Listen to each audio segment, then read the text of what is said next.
Assalamualaikum warahmatullahi wabarakatuh. Perkenalkan, nama saya Indrizal, Prodi Antropologi Budaya, Institut Seni Indonesia Padang Panjang.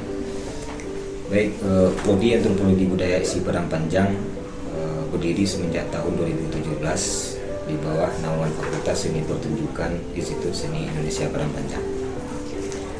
Nah, pada tahun ini kebetulan Antropologi Budaya ISI Padang Panjang mendapatkan dana hibah akselerasi kurikulum.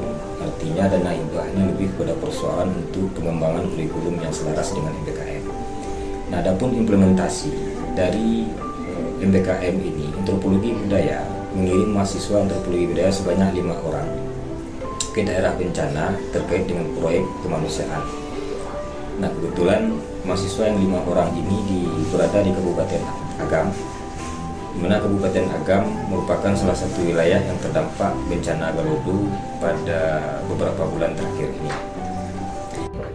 Dalam proyek kemanusiaan ini, Antropologi Budaya bekerja sama dengan BPBD Agam, kemudian dengan NGO Jemari, dan salah satu program yang dilaksanakan oleh mahasiswa Antropologi Budaya di daerah dampak bencana, salah satunya dalam melakukan sosialisasi, kemudian terkait dengan persoalan mitigasi, kemudian bagaimana cara menghadapi bencana atau risiko bencana di sekolah-sekolah, kemudian di terdampak masyarakat.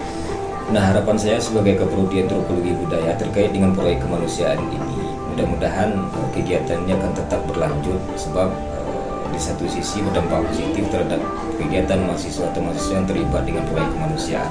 Kemudian di sisi yang lain, mahasiswa Antropologi Budaya akan terlibat langsung dengan kegiatan-kegiatan yang berdampak langsung terhadap masyarakat dan pemerintah daerah. Kami mengapresiasi kerja keras Bapak dan Ibu dan seluruh tim BPBD yang telah melibatkan kami dalam berbagai kegiatan.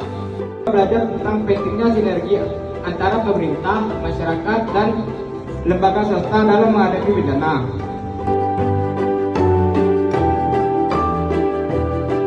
Pasca itu terjadi 36 hari pasca tanggal 5 itu bertepatan tanggal 11 Mei 2024, yaitu serentak dengan beberapa kabupaten kota yang berada di Provinsi Sumatera Barat, dan juga di Kabupaten Agam ada beberapa kecamatan dan nagari yang terdampak pada malam itu. Banjir lahar dingin atau Galodo ini. Dan semua yang kami ceritakan tadi itu terbukti pada tanggal 11, dan pada tanggal 11 itulah kejadian adanya 9 warga kami yang menjadi korban jiwa, ada rumah yang rusak dan hanyut, dan beberapa UMKM di situ. Dan itulah menjadi sebuah dampak dari kejadian itu sendiri. Ada rumah yang hanyut, warga yang meninggal menjadi korban jiwa, adanya luka-luka waktu itu. Lalu sawah yang tertimbun oleh material yang hari ini masih belum ada progres untuk pengerjaannya seperti apa. Begitu juga dengan UMKM kami di negeri Bukit Tapua, itu ada 64 UMKM yang terdampak langsung oleh banjir lahar dingin ini. Dan semua upaya telah kami lakukan, termasuk dengan mulai dari pusat sampai ke daerah, itu kami alhamdulillah sudah bergerak semua. Namun di sini bagaimana progres ke depannya mengenai dengan sawah yang tertimbun oleh banjir lahar dingin ini, lalu UMKM yang mati, yang tidak bisa dijalankan lagi. Dan begitu juga dengan rumah. Kalau rumah ini beberapa sudah ada yang direlokasi, kami mendapatkan kabar sudah ada yang mulai bekerja untuk membangun rumah ini. Nah, namun di sini kejelasan bagaimana bentuk perekonomiannya ke depan, pendidikan anak-anaknya, jaminan ini belum sampai kepada kami informasinya. Upaya yang dilakukan, pertama sekali kami telah melaksanakan di lapangan bersama-sama dengan seluruh komponen yang ada, membersihkan rumah-rumah, dan yang bisa kami bersihkan waktu itu sudah kita bersihkan secara bersama-sama. Dan sekarang yang sangat dibutuhkan adalah normalisasi sungai, perbaikan tempat-tempat umum, dan juga cetakan sawah baru. Selagi masih aktifnya Gunung Merapi, itu tetap akan ada potensi ke depannya. Karena informasi terakhir dari PVMBG, itu ada jutaan kubik lagi yang belum turun.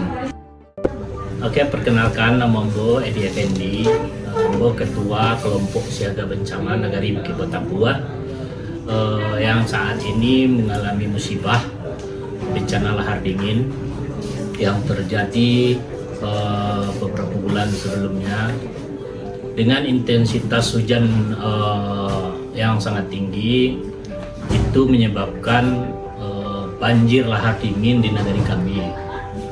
Dan erupsi Gunung Merapi pada tanggal 3 Desember salah satu penyebabnya terjadinya banjir lahar.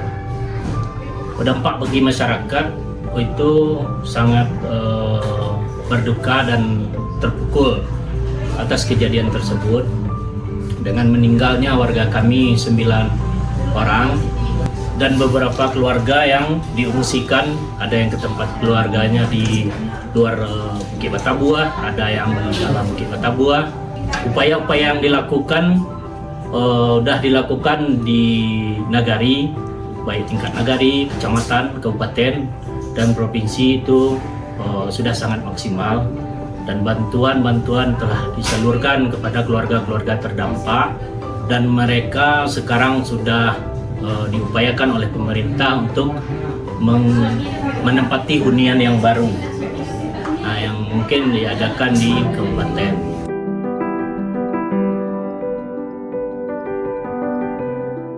Dampak dari banjir lahar dingin atau Galodo tersebut telah menghancurkan usaha-usaha rumahan atau usaha-usaha yang menjadi rutinitas masyarakat setiap hari. Contohnya suami saya adalah pencuci karpet, Honda dan mobil. Jadi ketika peristiwa itu terjadi, semua mesin, semua karpet-karpet itu terendam air, dan ada juga yang di bawah hanyut oleh air. Jadi sampai sekarang untuk membangun kembali ekonomi atau usaha tersebut sangat sulit.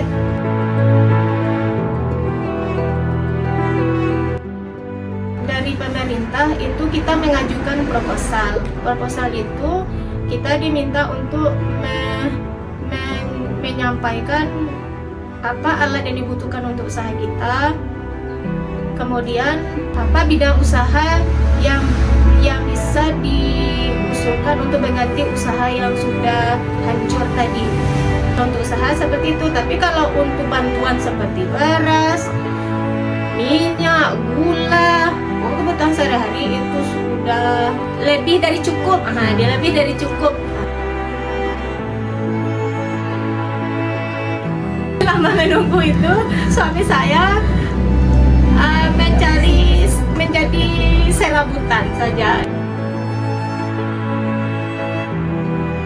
Kejadian ini kan dari bulan Desember tahun kemarin. Iya. Dari sejak itu kan lah terjadi turun-turun.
melakukan aksi Deli 2 berdasarkan keputusan rapat. Terima kasih. Mungkin langsung informasikan kepada tim yang lainnya. Assalamualaikum warahmatullahi wabarakatuh. Pada tim informasi dan tim aksi antisipatif, bahwasanya berdasarkan informasi dari tim pemantau di daerah Hulu, curah hujan sudah lebih dari 8 jam dan ketinggian air sudah memasuki level A3. Dan untuk diinformasikan bahwasanya kita berdasarkan hasil rapat, kita mengambil tindakan aksi di 2, yaitu untuk penyelamatan jiwa masyarakat, dan kita nanti informasi akan disampaikan kepada tim seluruh tim dan juga